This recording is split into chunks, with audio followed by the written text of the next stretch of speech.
I'm Will with RaySecur. Today we're going through the history of mail bombings as they occurred and kind of give a rundown on why, how, and what happened, and discuss some of the resurgence that happens as threats kind of evolve. Everything's cyclic, it tends to repeat itself, and with that, let's begin. So we're going to highlight the significant changes in threats. Understand that this is not all encompassing. This is intended to give a generic understanding of the origins, the emergence, some of the standardization processes we've seen through history, and then the resurgence of threats that were decades and centuries old that have returned to today's time and what we have to deal with on a regular basis. So the first one we're going to talk about is the Bandbox Plot. This happened in 1712 in Great Britain. It was a light hat box. It did have fairly new mechanisms in the light cocked pistols that were loaded. It was victim operated. It was sent to go off when you cut the string. And an interesting little part about this one, it was diffused by the author of Gulliver's Travels. So high profile targets tend to commingle and tend to cross times and pieces in history. Well, individuals that were targeted also tended to become standing nearby with popular individuals. The interesting thing about this one, it was victim operated. We'll see a lot of that resurge in the mid to 1900s, because when you can separate yourself from the target and separate yourself from the event, you have a higher probability of not getting caught. And it's just a smart way of operating. The first real parcel bomb that happened was 1764 in Denmark. It was hand carried to the target, forced victim operated scenario, meaning it was intentionally intended for the operator to go after and open the item up. It combined with, time was called new pistol technology. So this is flintlocks, and where you could store energy in a spring through the trigger mechanism. When that trigger mechanism released, that energy is thereby released, hits the flintlock, and it ignites the parcel itself. It did have anti-tamper precautions on it, which is, again, indicative of something that we see nowadays. This one really represents what we see with the last mile events. So if you have USPS, you're going to see a USPS person drop your mail off. It's never anybody but them. If you see a Amazon package drop off, it could be in a rental truck. It could be in somebody's personal vehicle as they deliver. The last mile is essentially unwatched and unmonitored by the company. The only update that you tend to get is when they take a picture of your doorstep or in front of the building. That's the scenario right here. So the item just showed up, the individual opened it, and caused the detonation. The anti-tamper precautions you'll see again here in a little bit, that's becoming more and more prevalent in higher end bombs and higher end issues that we see around the world. The suffragette bombings, 1912 to 1914, this is interesting for a couple reasons. First mailed threats were in Ireland were actually not by the IRA. They were from women who wanted to vote. They used this effort to force a change for their cause, to try to make it where they were heard in public. So oftentimes threats like this are sent out because individuals just don't have a voice or a podium to stand on. So they're going to create their own voice and their own podium. They generally used household items, which is quite interesting because that was what was available. So items that were in everybody's kitchen, timers, switches, things of that sort, were easily found. So they could be sent around and nobody was going to identify one individual person by things that were common. Gunpowder and nitroglycerin were found in one of these parcels. Oftentimes they were found clicking or ticking because they were, again, used normal items, but they were non-standard. So nothing here was really repeatable. It wasn't necessarily something that you could find a mark and a mod number for, and we'll talk about that a little bit with the IRA. But overall, what it did was give a first group set of efforts into the real world, and they were supported through their own populace in these efforts. The U.S. Anarchist Bombings, we use this as an example because it's recurring nowadays. In 1919, the United States had a mass mailing bomb attack. So 36 bomb-filled dynamite packages were sent. They targeted primarily prominent, rich individuals that if something happened to them, you would see it in the news. If you set off a device in the middle of nowhere, nobody's really going to pay attention to it. They were highly unstable for a couple reasons. One is because they used dynamite, which at the time had nitroglycerin inside of it. So if you have nitroglycerin and you leave it alone for a period of time, or you subject it to inclement weather, it's going to sweat that nitroglycerin out. The nitroglycerin becomes touch sensitive, and it becomes a hazard just to move. So all these items did go through the U.S. Postal Service. They did intercept 36. They were sent to people like attorney generals, John D. Rockefeller, Department of Bureau of Investigations, BOI. So it was a large mass event aimed to destabilize a massive amount of people at the same time. The Irish Republican Army, we talk about them from 1972 to current, but that's with this bombing and the Mail campaign. If you're a bit of a history buff, you'll know that you could go back as far as 1600s with the IRA, and they did multiple levels of attacks. Mail threats were an aspect of much larger campaign. We all know that they were a destabilizing force in the region for quite a long time. I say current, but they're actually now the true IRA is a legitimate and recognized political organization. So people will do things in their stead, and the IRA leadership is very quick to come out and condemn it. But we use this to keep a part of what I'm going to say clean and clear.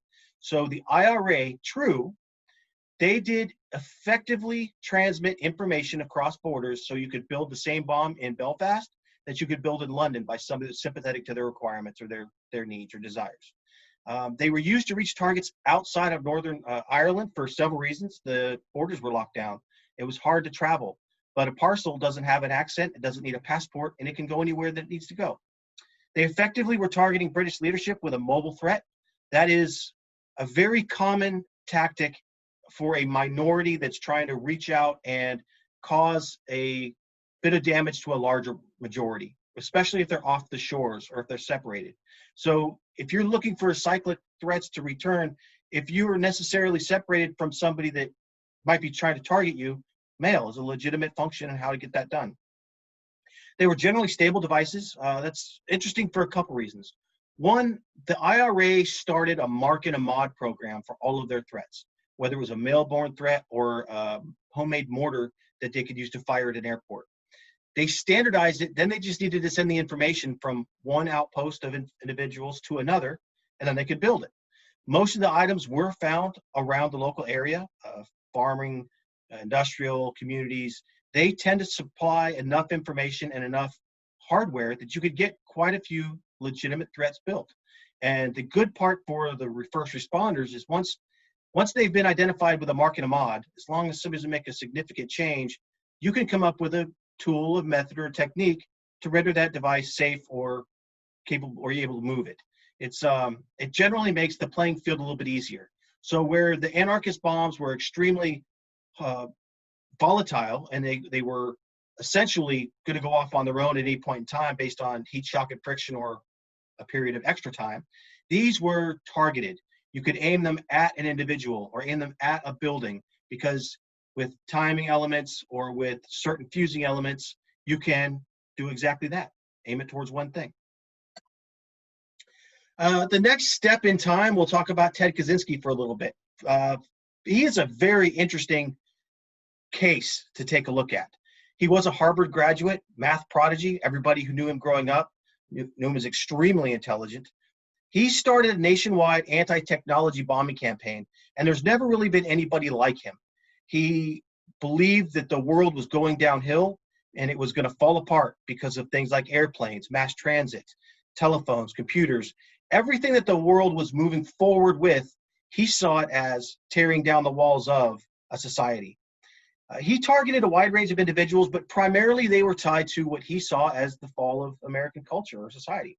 He targeted judges that allowed construction sites to be built. He targeted government leaders who were signing bills and laws that were moving things forward.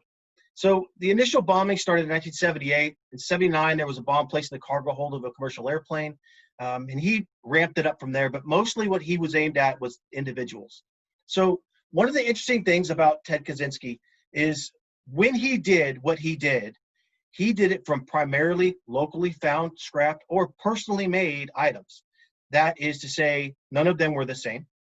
Each of them were made for rudimentary tools and made off the grid. If you look at the picture in the bottom center, that's the hut they took him out of. He was living without power, without running water. He would get on his bike and put on a wig and throw a hood over his head and ride his bike down to a USPS post office and mail one package. And then he would go off to another one in 3 weeks. One of the things that was interesting about how he was caught was his brother and family, when he forced the newspapers and the media to put his manifesto out for public consumption, his family turned him in. They read and seen statements that Ted had made in history, and essentially realized very quickly that that was Ted's, that he was making these threats. Majority of what happens when these people get caught is they personally have devolved at some point. Oftentimes when people like this reach out, like I said earlier, they don't have a platform. He was trying to make a very specific statement, but he was doing it in a very, very hard way to find somebody who's making that statement. If you separate yourself and you remove technology from the event that you're causing and where you're physically at, it makes it very hard for first responders and authorities to identify what's going on. We use this one for a couple things, but one thing that really brings out is in today's day and age, another Unabomber is going to be very, very hard to do.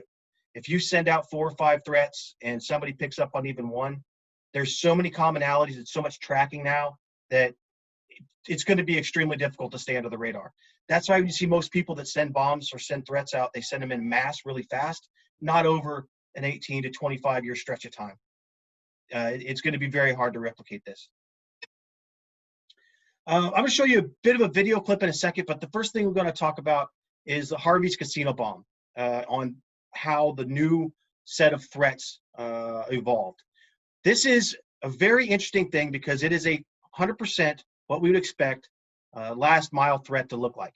It showed up as an extortion attempt. The individual involved was a gambler who had lost plenty of money and who was well known to the casino.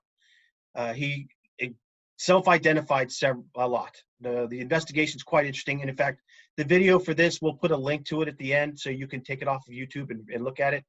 So it's 5 minutes. It's very quick, but it's pretty informative.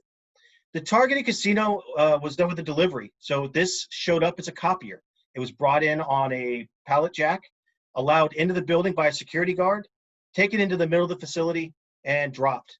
Then it was armed, and the individuals who dropped it off walked away. Just before I go to the video, the little touch of background, father and son are the ones that do the delivery for this, and they bring some other friends in, several of them back away. It ends up being a Keystone Cops kind of thing. But as we see the video, the effect did happen, and it did blow up.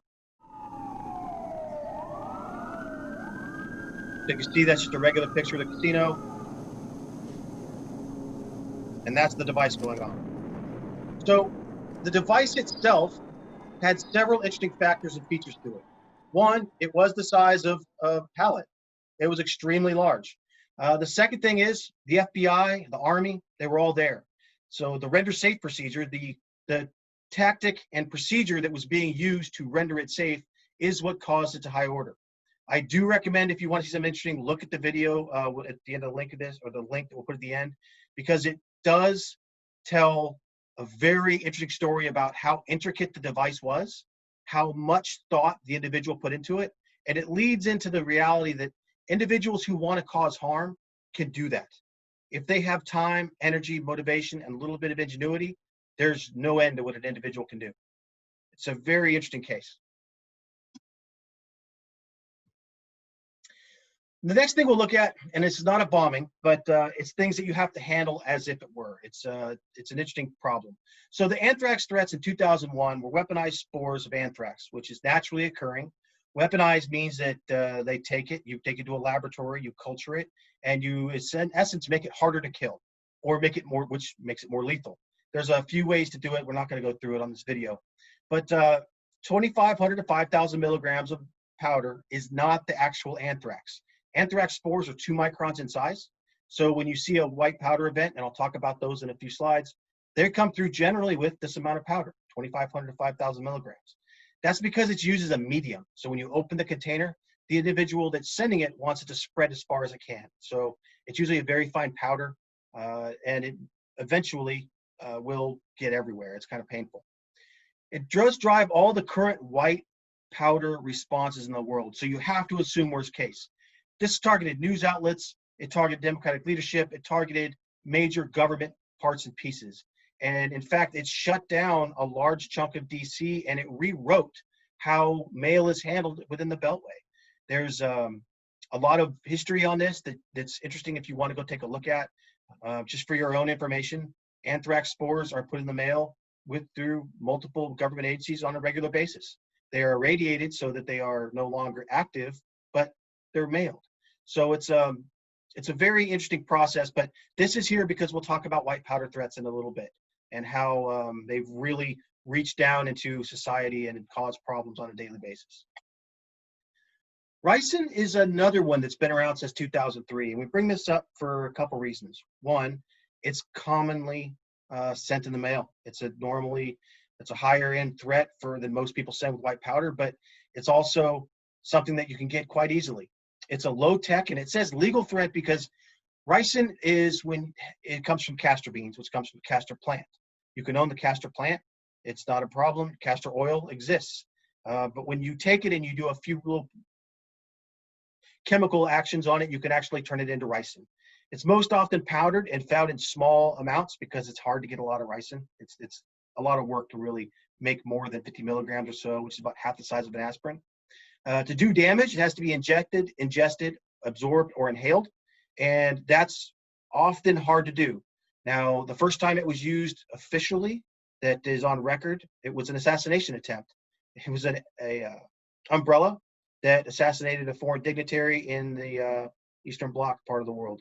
So the umbrella had a small, basically BB with a hole drilled in it that was small, about the size of a ballpoint pin ball, and walked up, shot from the front of an umbrella, hit the individual in the back of the leg, and a day or two later died. It is highly, highly toxic, and it's often aimed at political targets. If you do a quick Google search for ricin and mail, you'll see a lot of stuff in and around the European part of the world, but also at every White House since George Bush Jr. It happens. It's like I said, it's most recently happened in the latest White House event in the last month and a half or so.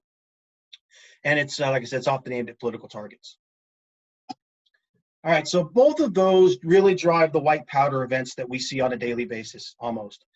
They come in two general forms, like I mentioned before, 2,500 to 5,000 milligrams, or 50 to 200 milligrams, somewhere in there. The larger events, if somebody mails that into you or your facility, that's generally aimed at your facility. That is trying to get the loading dock, the shipping department, a mass amount of people that work in and around those logistical functions to get it to be opened up in there and expose as many people as possible. Because you have to assume anthrax, that means you have to assume worst case, which means you most likely need to worry about decontamination and how to do contamination control of what's now been exposed, unless you catch this before you open it up, which is preferable. They're often hard to find because X-ray, if you're doing screening, just doesn't necessarily get down to that granularity. And the smaller number, when it's 50 to 200, is usually aimed at an individual, a CEO, a CFO, a CSO, or even your HR department who might have just recently laid somebody off. And the pandemic that we currently are living in and will have for who knows how long, people are being laid off. And most of the threats are targeted at companies. Most of them are coming from internal, not necessarily somebody who still works there, but somebody who knows how it works. That's just as critical as being inside the building.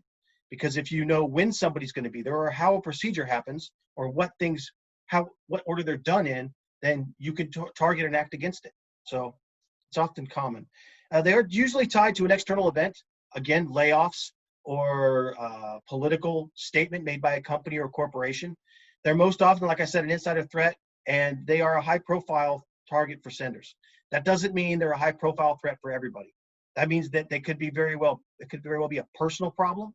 It could be somebody that just feels slighted. And much like the bombings that I talked about earlier, feels slighted to the fact that they don't have a podium or a place where they can get what they want to get out.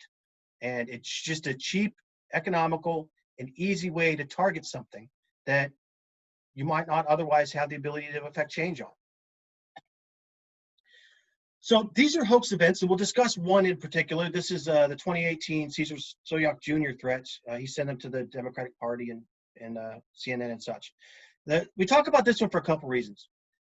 Generally speaking, there's a motivation from somebody to do this, and oftentimes it's not necessarily going to line up with society's acceptable tasks or functions. They're aimed at personal opposition to political values often. They're widespread, high-profile targets. Generally, individuals have some mental question or they're somewhat unstable. None of these devices were viable, but they did mandate a viable emergency response. And the reason why we talk about this one is a few things. Unlike Ted Kaczynski, he Caesar Soyok sent them all out in a very, very short period of time. Only 3 were ever actually delivered. The picture on the top right was a Twitter release from one of the people that were targeted. They got out. The USPS inspection service immediately locked down, identified who the sender was, identified everything they needed, and collected him up rather quickly. So unlike Kaczynski, he tried to send everything out quickly, and this is what usually happens. Everybody gets, well, the individual that sent it or multiple people get found out, because it's really hard in today's day and age to hide things like an obvious threat to a national level news media outlet or a Democratic Party. One of the interesting things about this is it was the threats were never actually viable. So they had one component-ish of the triad, which means you have black powder or smokeless powder, but there was no switch, no way to ignite it, no power source, no timer. There was nothing there that could tie it all together to make it a viable threat, which, good for him. He ended up with less years in jail, still quite a few, but the byproduct that is, it allows the first responders to respond quicker, to snatch things up and to pull them, set them aside. If these first 2 or 3 had come out to be legitimate, the process would have been much longer and much more drawn out. Now, to flip that over, if he would have had legitimate devices and not just sent hoaxes or threats, and you do this for real, the jail time is exponentially higher. Even if you make a bit more of a legitimate attempt, it's going to increase how much you're going to have to pay for it. Modern bombings, let's grow on from the hoax part of the conversation. Modern bombings are rare but extremely dangerous. Individuals learn, and it's interesting how that learning of process changes how they act. So we'll use this one, and it's a 2018 large bombing attempt. Multiple packages were sent in rapid succession. They were generally victim operated or timed, like it says on the slide. These are usually tied to some form of grievance. However, the grievance to the individual feels might not be something like the white powder threat. It very well could be something more along the lines of, I feel down to my core, down to my personal beliefs in the way the world should go, that I have been slighted or wronged. Because the amount of effort or motivation between a hoax threat or a white powder threat to get to this is extremely different. This is a lot more. It's not easy to make a bomb. It's not easy to make a device that you can wrap up, pack up, send, and just, it's good and it's out there. It takes a lot of time, energy, and effort, especially if you want to not hurt yourself while you're doing it. Individually, these people will be caught quickly. The one thing that will be guaranteed is it will have a federal response, and that federal response will show up with every possible agency that's out there. This is one of those events that it doesn't take any memorandum of agreement or understanding usually to initialize these efforts. The leadership on all organizations just says go now, and the world that this person or whoever group sends this threat is going to have a lot of scrutiny upon them very quick. I'm not going to go too much deeper into these. Just realize that if you get to this step, that's a whole other type of person you're talking about, or a whole other type of problem, and it shows up not often, but it's something to be very wary about. What we have seen on the increase throughout our view on the industry is extortion and racist events are increasing. So as these happen, they generally fall under some very benign categories, but those benign categories actually matter quite a bit. They're usually regional. So this is, the problems that you're going to have where you're going to use this, say, in Baltimore against the one that's here, or against the Black Lives Matter, or another large group, when you feel that you're sliding against them, or you're trying to get somebody to stop doing something, those events don't necessarily translate nationally. It's not going to happen the same thing in North Carolina that does happen in New York. It's just two very different thought processes in those parts of the world. They're often politically or emotionally driven. More times than not, these are emotionally driven. It says political. Some of the individuals that have been caught in the last several months and years doing this, they do have some political savvy, but it's not. Usually it's emotionally driven. They're often poorly written and easy to identify. That's another common factor, is the threats themselves, they're trying to obscure who they are. So they were going to not necessarily write with your other hand, but not write normally. Or the individuals that be doing this sometimes just aren't as educated or don't have the period of time that where exchanging writing, where it's not something that be commonly done, especially if it's handwritten. Typing is today's world. That's what everybody does. But most of these events turn up being handwritten. They generally are empty. It's hard to follow up on something like this, especially because the motivation, like I said, is usually personal or emotional. But it does turn quickly to federal. So if you use the United States Postal Service to deliver something, the United States Postal Inspectors are federal agents, and that's federal crime, and that's federal jail. So there's an interesting byproduct of some of these, that if you drum send through UPS, that's a private company. If you use USPS, which is where most threats come through, you add a federal requirement quite quickly to the equation. We're going to talk about the new IRA for a minute. I mentioned before that the IRA in its true form is now a completely politically accepted and normal entity. People often take over the name of something that's popular because they can, because it's useful to them, and because it gets the word out. So 5 devices, for example, sent through from Northern Ireland into London that were incendiary threats. They did look quite common or quite close to what the historical incendiary threats did for the IRA when the true IRA sent them, but they weren't necessarily the most viable problem or the most viable thing out there. They were caught, individuals were identified, and the new IRA did step up. It had been 10 years since similar events to this happened, but it looks obviously like a copycat and not something that that is going to sustain much. But every now and then these will pop up. You're going to see historical trends, historical threats that will just reintroduce themselves to the situation in the equation. It just happens. But something to pay attention to. Now, you flip that over to somebody who has different requirements or motivations. Same style threat, incendiary threats. This set was mailed across Dutch businesses. They burned instead of detonated because there were incendiary threats that had the probability of high ordering or blowing up. The interesting thing about some of this is the obscuration. So the last one, the IRA, they wanted people to know what it was. It was a political statement. That's what the IRA stands for. Is the new IRA believed it's a political statement. That is a political movement. This is somebody trying to use it for extortion purposes. The false return address was a real company. They were a collection company, but they had no responsibility. They were quickly alleviated of being held responsible. It was a mixture of bombs and threatening letters, and it was a Bitcoin extortion. So trying to take something historically has been going on for decades and put Bitcoin on it, which is untraceable. So, or often untraceable. It's a cross pollination of problems from old threats into new ones, and really trying to say, we don't want you to know who we are, but the threatening letters tell you where to drop the money off. No money was ever passed over on this one, but it is a good example of things that just tend to resurface after a good period of time. So we put this in here because the world's still a strange place. These are 2 events over the last year. Both were found in the United States. And I'm going to read these for you real quick. The suspected improvised explosive device was found in the mail carrier. The fuse was ignited but failed to burn, causing a malfunction. This is intended to blow up somebody's mailbox.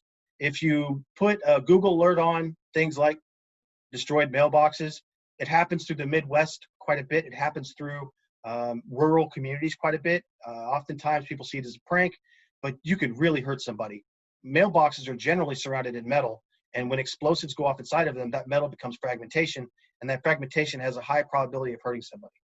And the one on the bottom, I love this one. The witness stated that the item had been mailed to him with no return address on the package.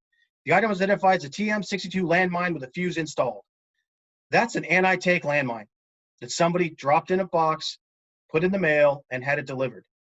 We use this one for, 1, it's funny, and 2, well, it's not funny, but it's interesting. 2, somebody wrote on the package, because it's larger than ½ an inch thick and weighs more than 10 ounces, that it was another item. And whoever was behind the counter when they did that insurance form accepted it. And it was sent off and delivered. So be aware that everything that says on the package is not necessarily what's inside. So we got a couple more quick slides. Hazmat. Generally, they're over-the-counter items, things that show up because somebody wants to do some harm. They're not a 911 event. Usually, they're a hazmat event, but That's the most common byproduct of individual having hazmat show up is they call 911. With this being said, if it's a professional workspace that you're in or you're working in a home office probably not so much, but have something for a hazmat spill kit available so you can do something on your own before you need to be helped out by a hazmat team. Mail is inherently dirty, and if you talk to our trainer, she's going to tell you she's been saying PPE since before the pandemic. It is what it is. It's just expected to be dirty. I'm going to talk about two of these real quick, just because they're interesting, but they're not all that uncommon. So, hazmat team called a Sebring care facility after white powder was found in a letter. The woman that opened it received bleach burns. The individual that mailed to them, they were captured and charged with it, but it was pool bleach, which is highly concentrated. Put out 50 to 100 milligrams of bleach inside of the letter, opens it up, and you get I'm not going to say a mild chemical burn, but a chemical burn. When that happens, a couple things occur. The human being tends to react negatively. So that chemical burn, their reaction to it is exponentially larger. It's not a bad thing. That's just expect that. So if you're working in a facility and something like this happens, expect that there might be a little bit less of a physical reaction than how the emotional reaction is presenting itself. And second, Amazon package had dirty diapers in it. That is one of two things. It's one, the family's either trying to get something out of Amazon, which is not what happened in this account, or the second thing it is sub or unit people that sell through Amazon don't all come out of an Amazon facility.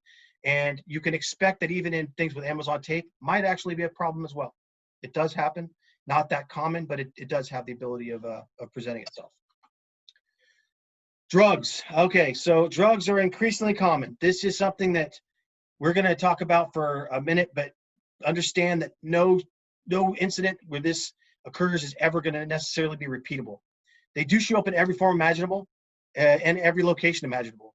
Not very common nowadays to see a drug dealer standing on a corner. People tend to take notice with closed circuit TV, with police increasing everybody knows where they are in the neighborhood. It's kind of pushed people off into the shadows more than what it used to be. That's good, except it's pushed people off into the mail. So I mentioned a size a little bit ago that was 1/2 inch thick and 10 ounces in weight. If it weighs less than that, it'll absolutely go through the USPS system and it will be delivered. An individual earlier this year had 7,800 individually mailed drug packages from their home in San Diego. All 7,800 got delivered. The only time he was picked up was after one of the individuals who received those drugs was caught with the letter still in their hand. So it's common. You'll see them in liquid form. Pills are common nowadays where somebody have 2 Viagras in their pocket when they're being checked by police, or it'll show up in the mail with, say, 10 random Viagra. That's not something you normally see. Well, it's because that's loose powder, most likely fentanyl or some other illicit material that's being masked as Viagra or as an aspirin or as something else. Because it's really easy to tell the cop, hey, this is my Viagra. No, that's not what you think it is. It is what it is. Brick powder, raw, medical grade drugs being shipped through Mexico in normal packages and containers.